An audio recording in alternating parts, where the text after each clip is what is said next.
Bonjour à tous et bienvenue dans Breaking Cash, le podcast de Veracash qui vous explique en 5 minutes l'économie et le monde qui nous entoure.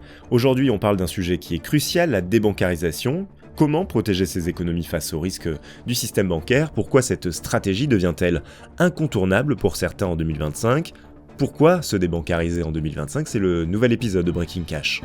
Breaking Cash, un podcast Veracash. Mathieu de Vos-Savaros. Depuis la crise de 2008, le spectre des faillites bancaires plane sur les épargnants.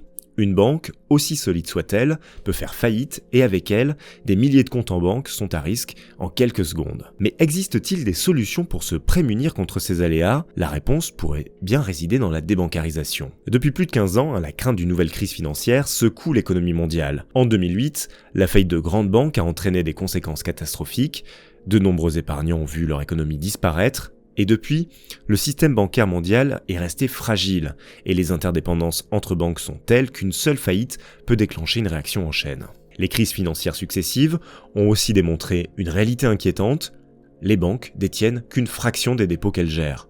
En France, ce taux de solvabilité des banques avoisine les 10%, ce qui signifie que 90% des fonds ne sont pas accessibles en cas de crise. Et en cas de panique bancaire, seuls les premiers à retirer leur argent pourront récupérer leurs fonds, les autres risquent de tout perdre. Alors faut-il tout retirer de la banque, Et non, parce que ce n'est ni pratique ni réaliste, mais une diversification de son épargne est une stratégie plus sûre.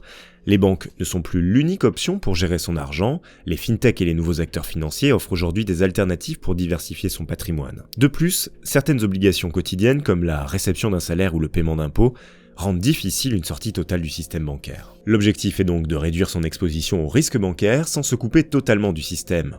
La débancarisation partielle est donc une stratégie judicieuse. Si la débancarisation vous intéresse, voici 4 étapes pour y parvenir de manière réfléchie. Première étape, solder ses crédits. Car oui, avant toute chose, il est essentiel de réduire sa dépendance aux banques en remboursant ses crédits.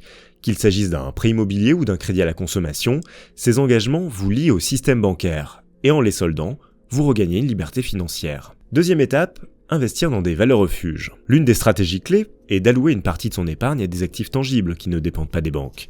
L'immobilier en fait partie, mais les métaux précieux comme l'or et l'argent sont particulièrement pertinents. Historiquement, l'or conserve sa valeur et protège contre les crises économiques. Troisième étape, optez pour des comptes de paiement sans banque. Les fintechs permettent aujourd'hui de gérer son argent en dehors des circuits bancaires traditionnels et c'est l'exemple de Veracash qui propose un compte de paiement adossé à l'or et l'argent, offrant une solution fiable et liquide.